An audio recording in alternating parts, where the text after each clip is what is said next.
Oxford. I actually had some Rotary friends. A guy that was a district governor when the same year I was down in Mississippi, and we visited with them and went over on campus. Went by the football field. Didn't go to a football game, but went by the football field and everything else on campus. So it's pretty country, yeah. Yeah. Well, I have not been. I look forward to it. Have you been there before, Lance?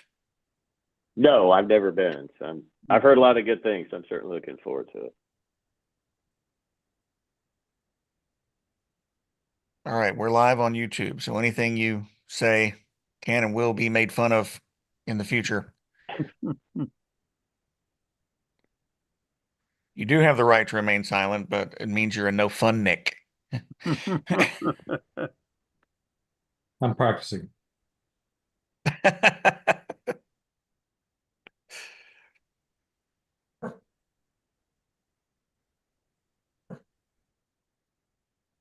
Oh, that's Sim. Hi, Sim. Good to see you, my friend. Haven't seen you in a minute.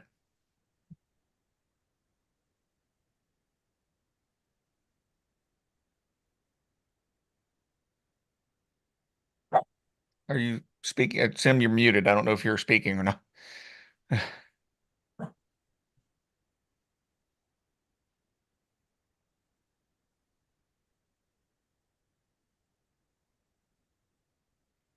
All right. Well, I hate to mute such stimulating conversation, but I'm going to do so because we're going live. So I will talk to you guys in just a few minutes. Or maybe not. Probably not, as a matter of fact, I would guess.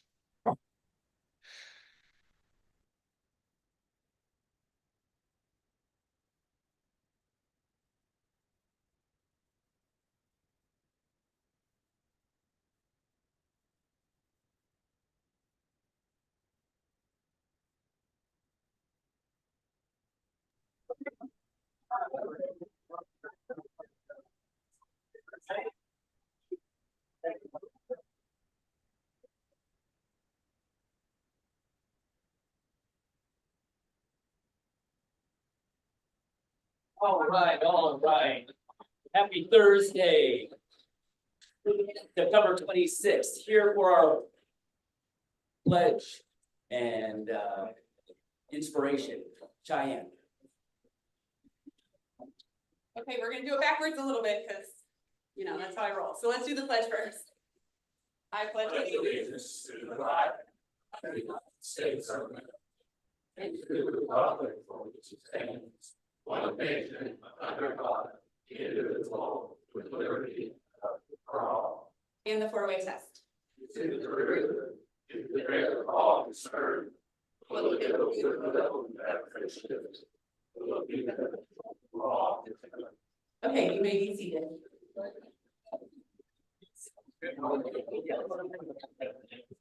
Right before the inspiration, we have a celebration, and it's a birthday celebration, and it's a big birthday. It's happy 50th birthday. Win, will you stand up? Win, Win, there he is. Happy birthday to you. Happy birthday to you. Happy birthday, dear Win. Happy birthday to you. Yay! Happy Big 5-0. Just remember, Bob Miller was president before I was born. Hey! And now for some more inspiration. Okay. Okay, fall is my absolute favorite. I don't know about you, but as much as I love sunshine and the summertime, there's something super magical about watching the leaves change. It is a great time of year to reflect. I don't know about you, but 2024 sucked. However, I'm a silver lining person, so I have learned some very important lessons this year, and I would love to share them with you. First of all, be grateful. I know that this is the most overused expression ever, and it's annoying, but I am so incredibly grateful for being here, for my amazing husband, my amazing kids, and my people, all my people. You all are my people. I also have learned to let go of control. I have, without a doubt, learned to let go of any and all control I ever thought I had.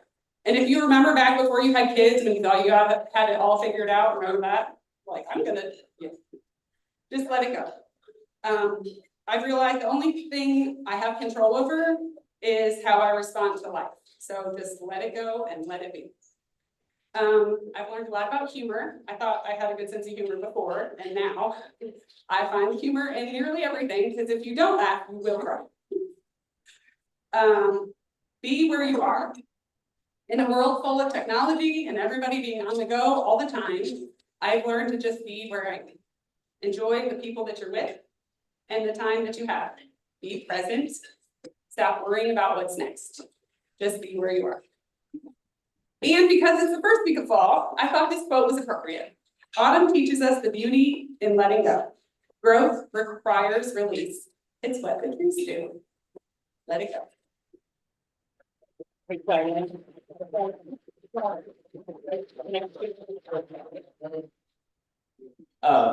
That was especially inspiring, Cheyenne, particularly because of the battle of cancer that you're fighting right now. Cheyenne, we love you, and if you need anything, we are here for you. And for the introduction of the guests, Michelle Ripley.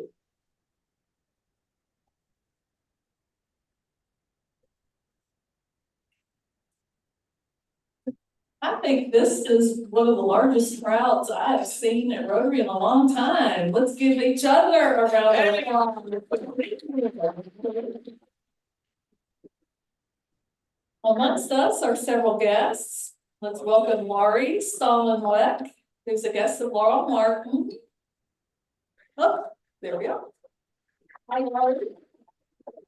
And Jared Lee, a guest of Sharon Reed. Along with Chris Powell, guest of Brett Anderson. Welcome Renee Shepherd, who I think is a former Rotarian, right, Renee? Great to see you back. And we also welcome Joe Evans, guest of Jamie Strader. We have no visiting Rotaract members or Rotarians, but we hope all of our guests will join us. Thank you, Michelle, and we did get the blue memo. Well done. Here for the lottery, Kevin Weaver. Kevin, we have the tickets. Hey, I won. Celebrating birthdays, Michael Wallace. Is Michael here? We know Wynn is today officially your birthday? Happy birthday today, Wynn, and this Sunday I'll turn 55. So happy birthday to everybody. Don't forget to invest in the birthday club. Before Kevin gets back with the lottery, I'm gonna make a couple of announcements. Can I have those? Oh, let's go ahead, Kevin. I'm gonna draw 2 tickets.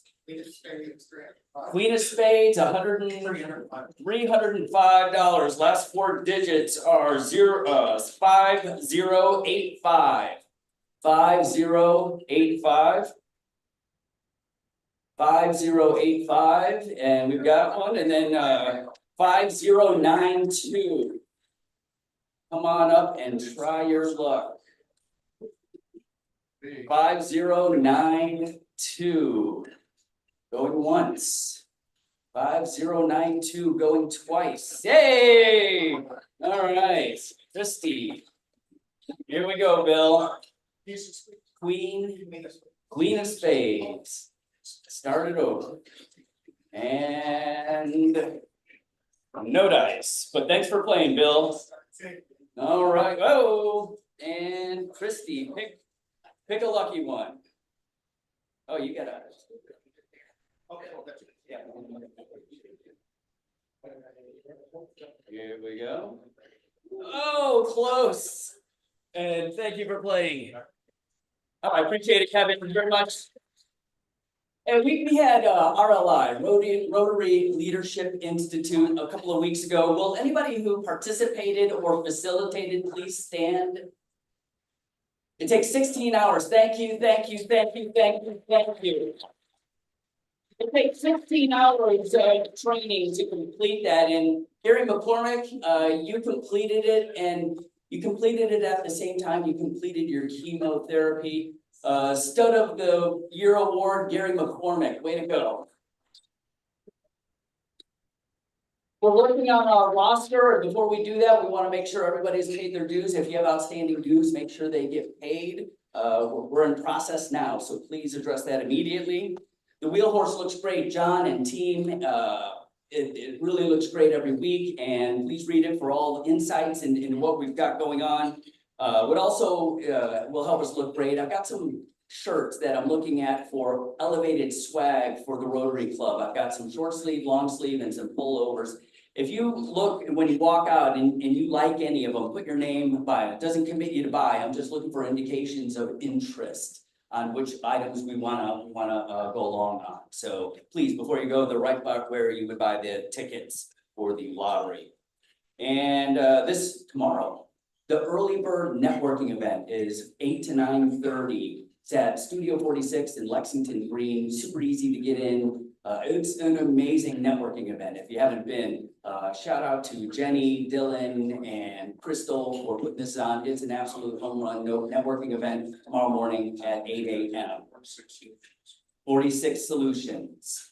And then we have it's really a October membership drive. We're doing a membership social. Everybody's invited October 16th at the Broke Spoke from 5 to 6:30. If you are interested to learn more about Rotary, join. We're gonna have some refreshments and some some food, so please join us. And everybody saw the tailgate for this weekend is gonna get rained out. And we're rescheduling to November 2nd. And that'll be a chili cook-off. My wife's famous second place chili has a chance this year. So looking forward to that. Susan, come on up, and a big announcement for our October social event. Susan Adams.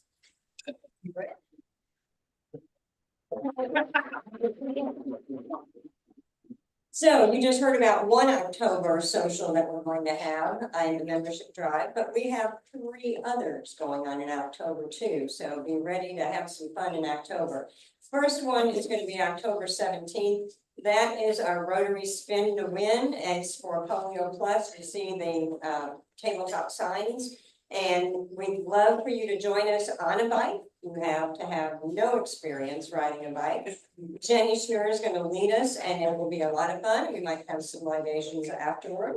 And if you can't come out that evening and ride, please sponsor one of the riders. As District Governor Zandy said, they'd love to have everybody donate toward the Polio Plus Fund. And whatever you donate is pretty much matched 3 to 1. You'll have 3 times that amount go toward it because of the Gates Foundation match. And you get Paul Harris Fellow acknowledgement as well.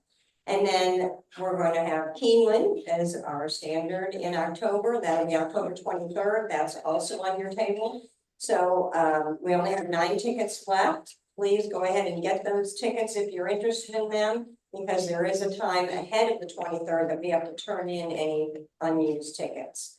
And the last one we'll talk about more later, but that's our 5th Thursday in October, which falls on Halloween. Thank you. Thank you, Susan. Boy, it's a lot of fun. And then one of my favorite parts of the announcements is welcoming new Rotarians. Trey McCulley, please come on up and introduce the newest Rotarian.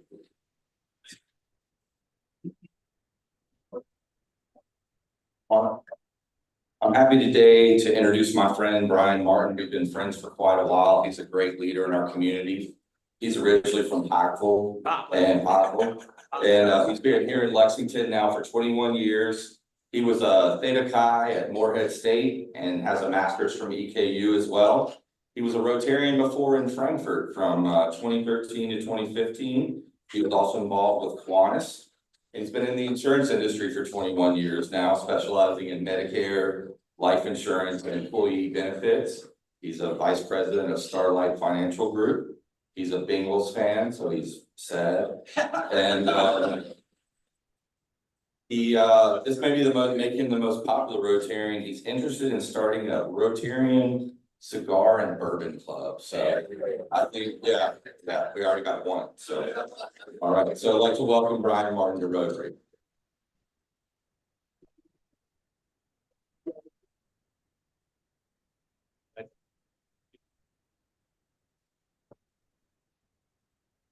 Welcome, Brian. Awesome. Cigars, bourbon sound good, Chris? All right, man, we are right on time and I love it when that happens. Here to introduce our featured guest and speaker today, Sharon Reed. Come on, give it up for Sharon Reed.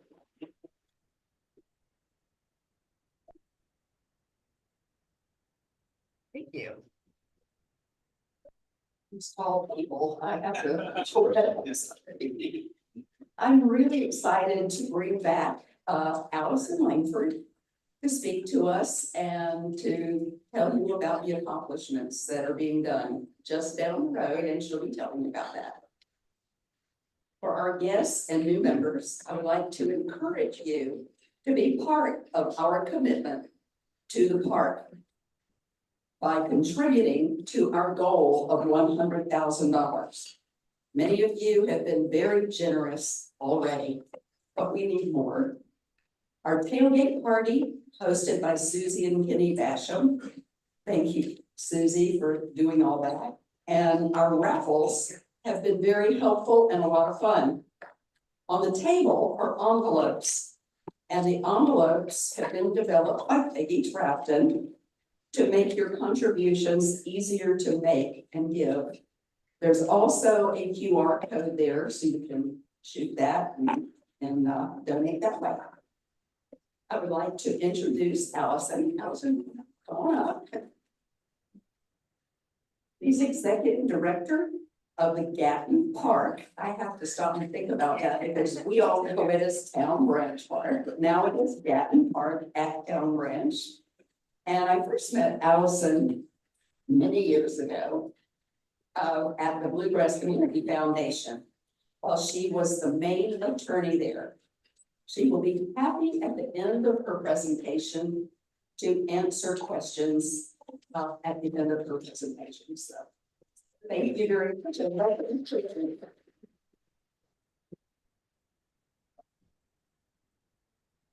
Thank you so much for having me again. It's been a couple of years and so much has changed on the project, as Sharon said, including the name. So if you missed it, just about 2 months ago, probably we unveiled the new permanent name of the park, Gatton Park on the Town Branch, to really honor a wonderful transformational gift. And that word gets used probably a little too often, but in this case, it is fitting to the park for our community.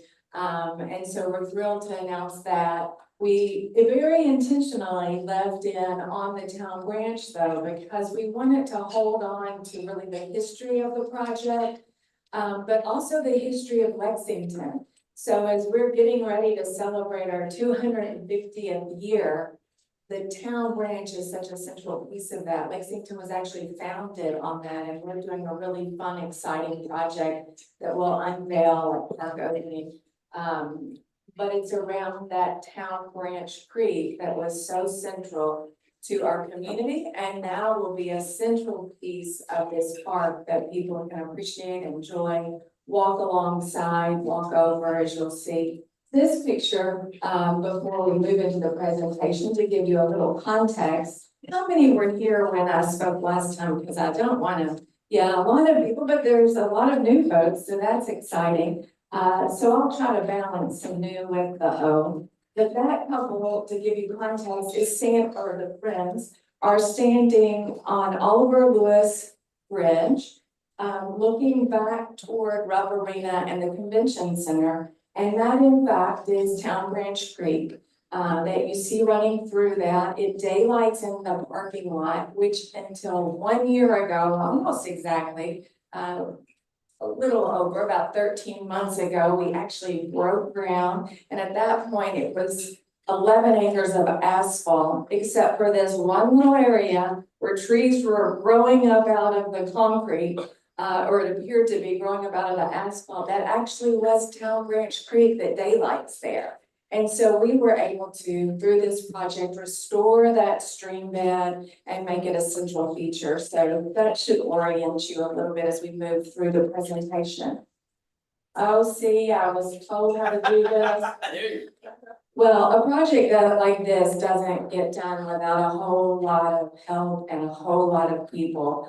One of the things that was so fun today, and really as I speak before various groups, is to interact with so many people who have impacted this project, not only financially, but there's so many of you in the room who have helped bring this project to life, not only financially, but through advice and partnerships and support, whether it's about real estate or concerts or whatever it may be. It has been a community-wide effort to bring this project to Lexington. And first and foremost, our wonderful board. So this is our board of directors. We have added some new faces to the board. So we wanted to highlight those 3 new faces, but this board has been fantastic. Not only have they championed the project, but each have committed a gift to the project and really opened up their networks to help make this possible. So we are so grateful. But we are gearing up to open this park. We broke ground in August 15th of 24. I have 2 of my colleagues here. What? 23. It's 24 now. See, my years are running together, all thinking about 2025.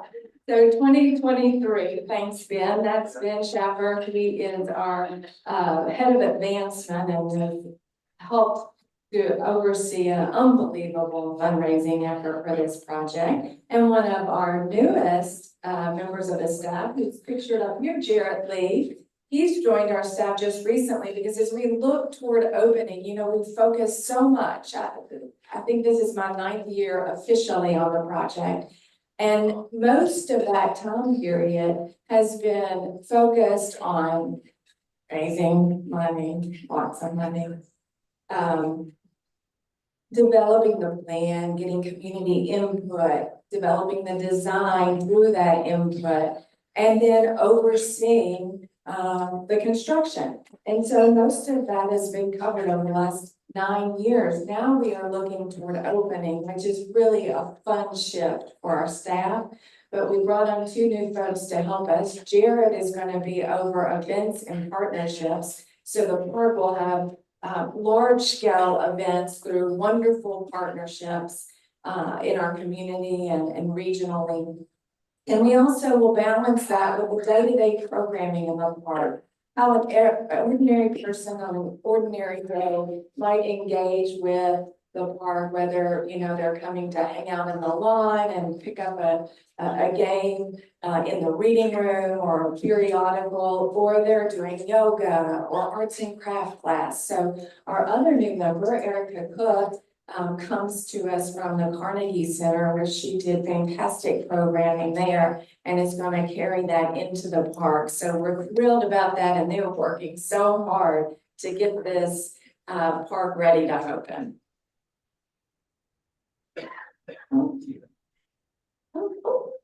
See, now I skipped a beat. This just really tells the timeline. You know, I said I've been on it 9 years. When we open, it'll be a decade. And these projects take time. You know, they're fun, they're exciting, but they're complicated. And I'm so proud of all of the input that this community has given to us, because it has informed every piece of this project, because it is a park for the community. It's being built by the community for the community. And that's always been such a central, critical piece of the puzzle, but we are getting close to the end of that and we are really excited. Oh my goodness, I'm just really bad at this. Okay, this is the site map. It's what you've seen before. You can see it on our website if you want to take a closer look. But this is kind of the footprint of what will be Gatton Park. You see Oliver Lewis on your left, Rupp Arena and the Convention Center on your right. Up above is Main Street and below is High Street.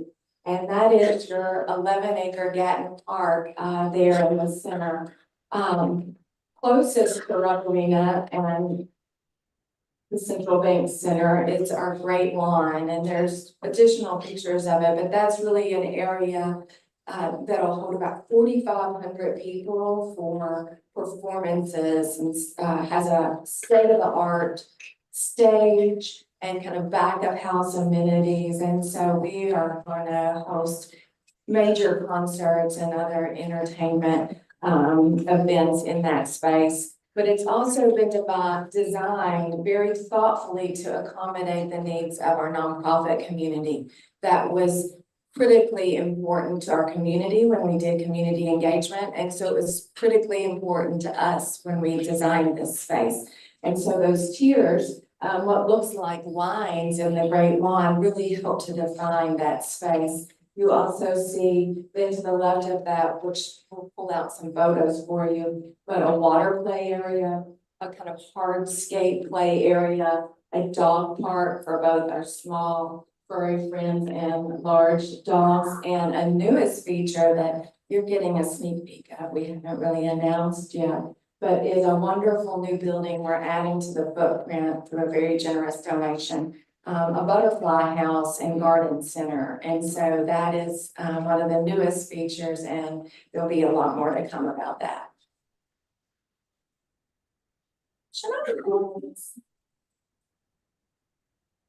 And there's the dog park. Like I said, it is a state-of-the-art dog park where it has turf, and underneath the turf is a self-cleaning system. So it's a true urban dog park, which means it's, a little bit smaller confined spaces.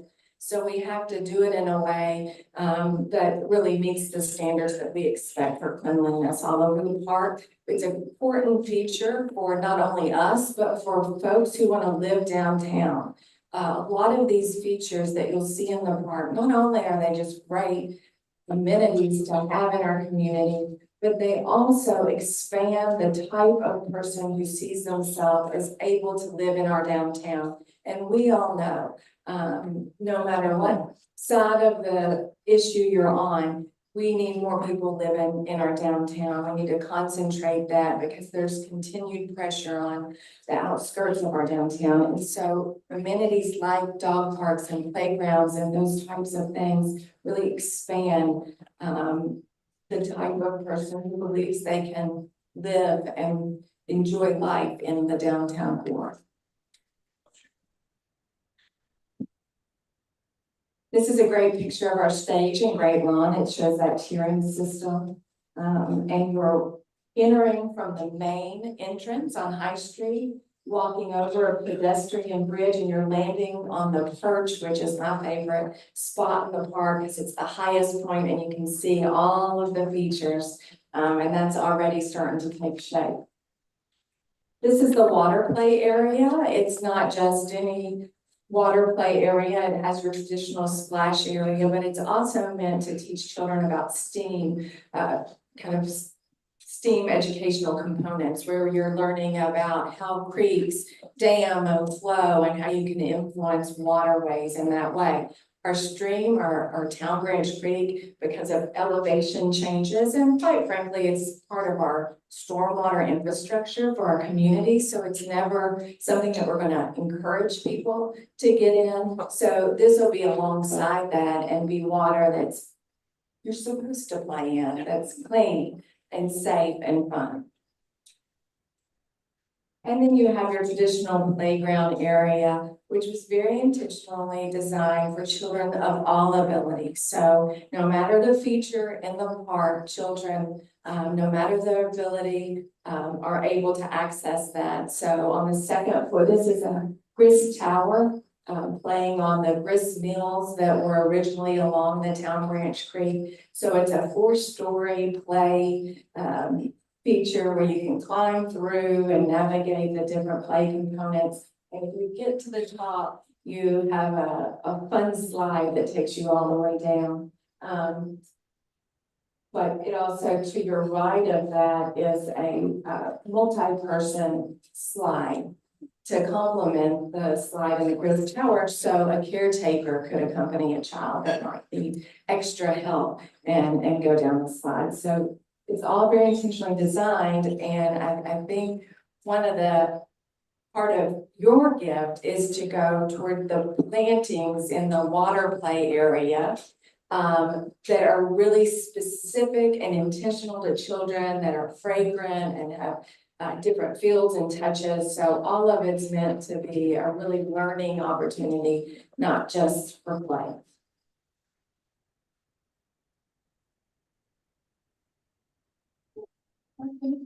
So now I'm going to show you a little bit about where we are. Oh dear. Now you've seen it all. This is an aerial view of the amphitheater and stage, and I was just there this morning and changed my shoes. I had my boots on, but I was there this morning, and I'm telling you, there's grass now growing in the amphitheater. And that may sound silly, but that is such a big milestone to see actually green grass growing up in what was just a sea of asphalt. So this is even outdated. That's the good news, is that we take these pictures and a couple days later, they're outdated because construction is going so well and we're moving forward and on track to open in 2025. But this is an aerial view of that great lawn and stage. And, you know, oftentimes you see architectural renderings, and then you go see the real thing, and you're like, well, that rendering was a little bit better than the real thing. And one of the things that's just amazing to me about this site is I think it's even better. When I'm in the site, I'm just amazed by seeing it come to life, and the images really are accurate.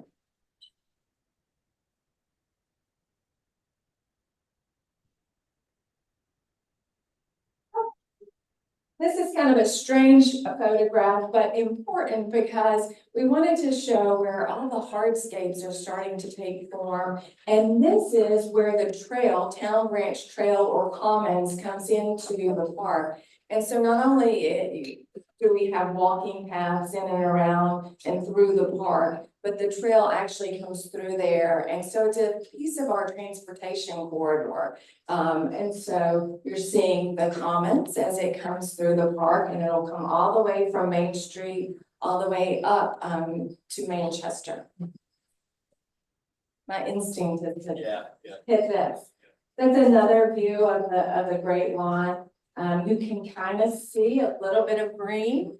With all the rain, there's even more. I might get this right by the very end. There you can see a great picture of the stage. It'll hold everything from the Philharmonic. We're so excited to be the future home of Picnic with the Pops, and Sharon was instrumental in that. So it'll hold everything that to a rock concert. Isn't that right, Brian? Another picture, you can see some grass growing. And then the creek, which will be a beautiful feature. So when we took all of the invasive species, I think I mentioned that the creek was kind of caving in on itself. The plants, even the native plants, were in terrible condition.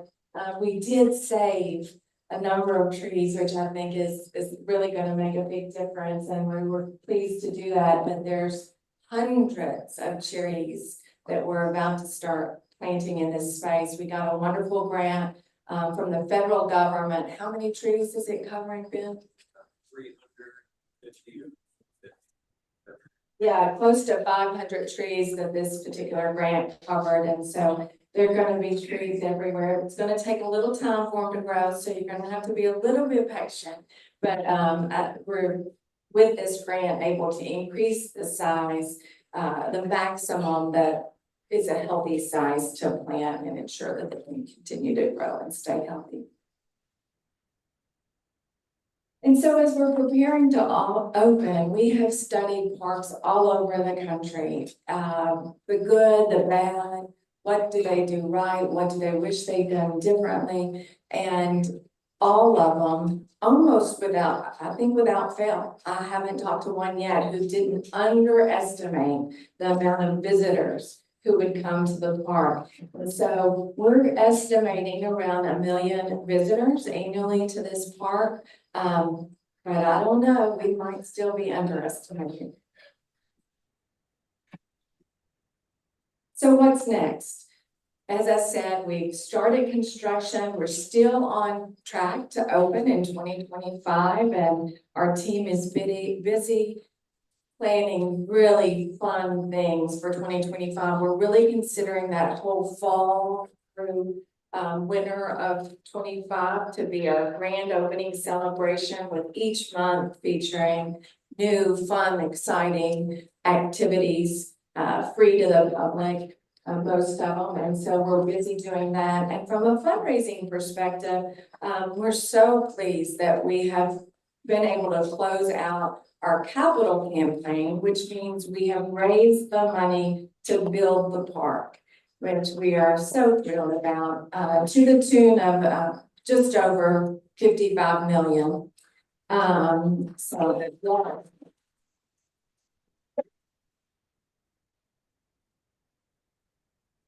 But like so many of you in this room who I know are fundraisers, it never stops.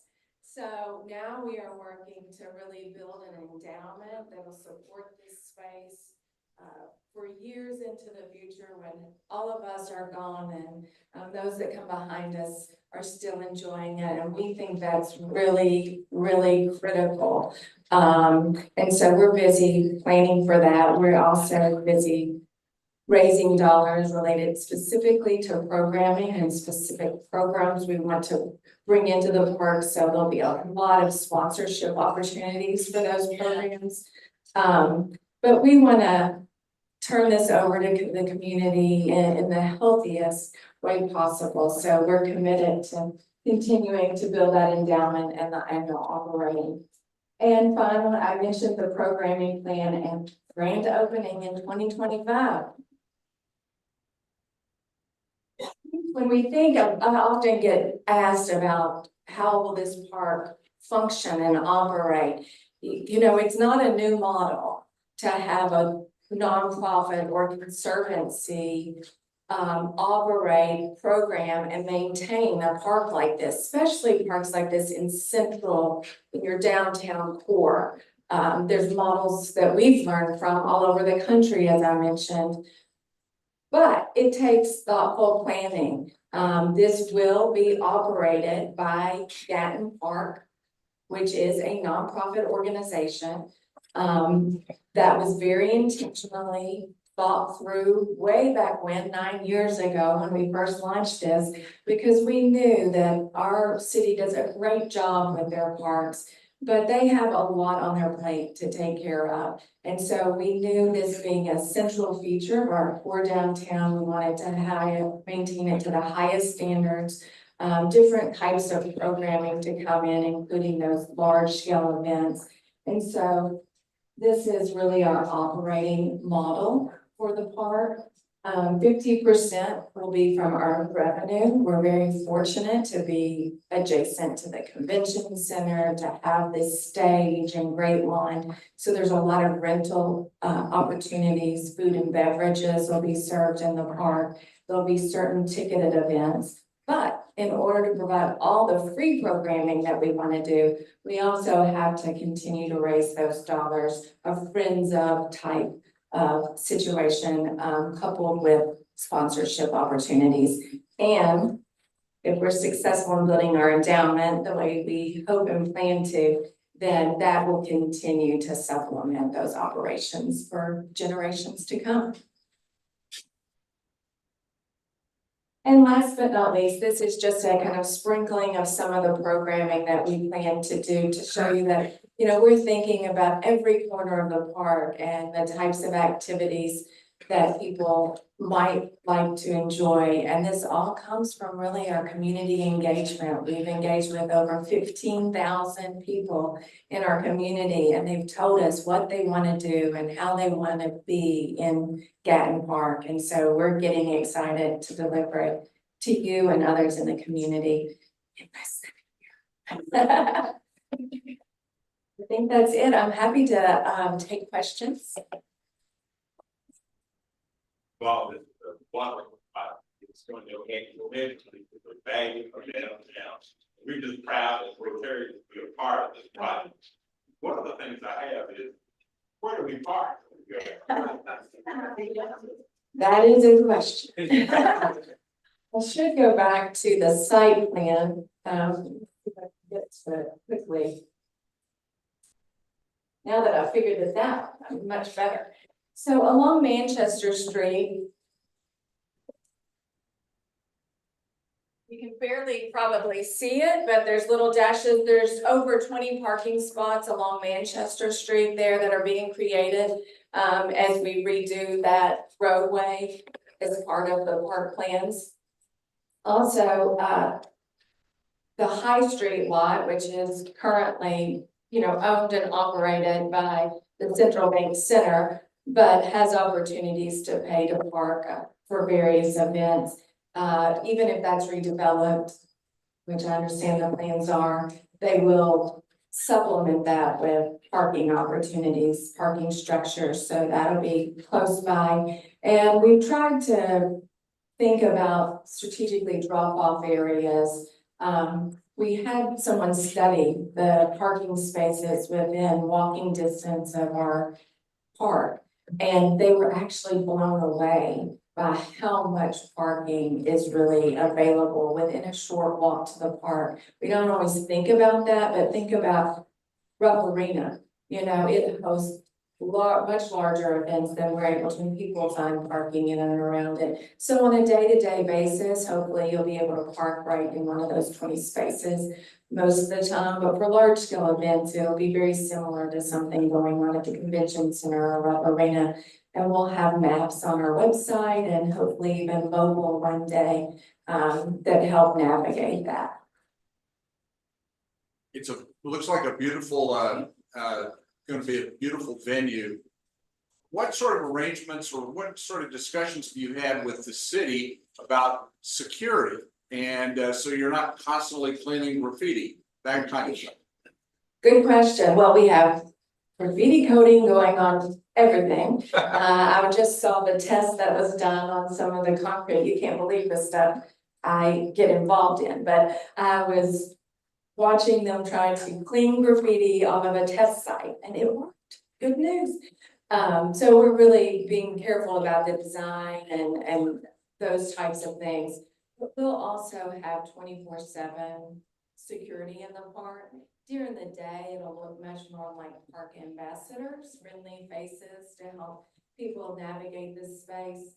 But they will have training and security. And at night, it will be a private security company will maintain the space and secure it.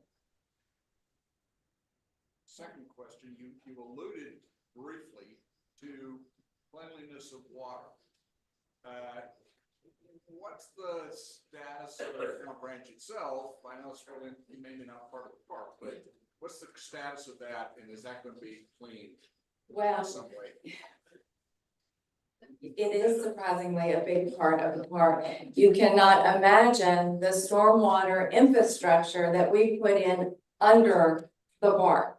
So when we remove the asphalt, the first thing that went in is significant stormwater infrastructure. Nearly all of the city's downtown stormwater goes into that Town Branch.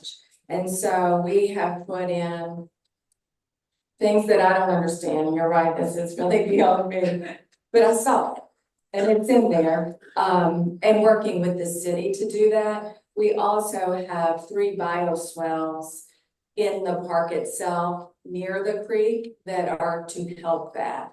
But you know, we have very sophisticated engineers. The US Corps is involved. So, you know, when you're talking about doing work on a waterway, it's serious business, and we've had to bring in the big dogs on that. Would y'all consider a bond issue to help raise some of this money?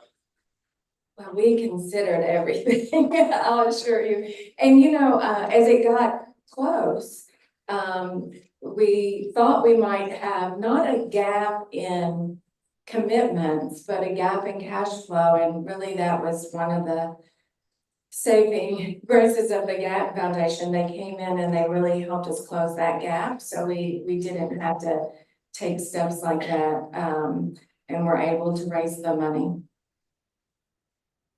One more question?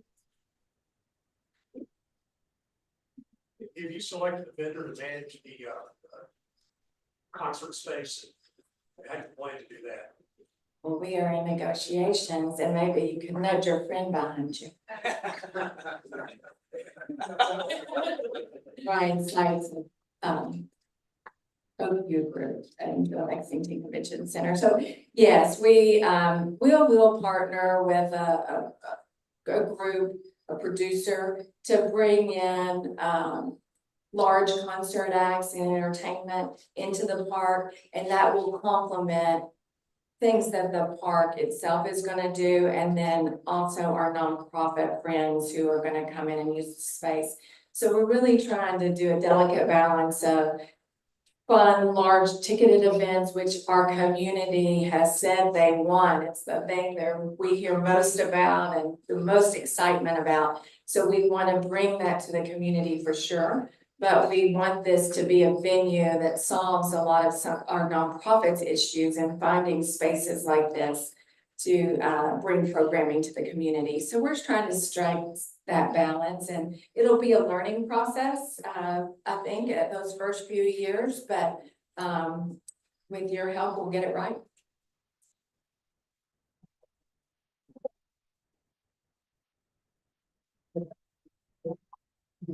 Thank you, Allison. Before you go, I'd like to, on behalf of the Rotary Club of Lexington, to you and your team, thank you so much for coming out today. We have a Bill Strauss original lithograph. Thanks again for joining us. Final announcement, make sure you can get involved and help us meet our commitment this year. Please do help out. Also, there's shirts. I think I've got men's and women's Brooks Brothers and polos and a pullover. Just write your name on which one you like so I can get an indication if we like an elevated Rotary swag. Don't forget tomorrow morning, the early bird networking event, and next week is Matthew Mitchell. So thank you all for coming. It's a great day to be a Rotarian. We are adjourned.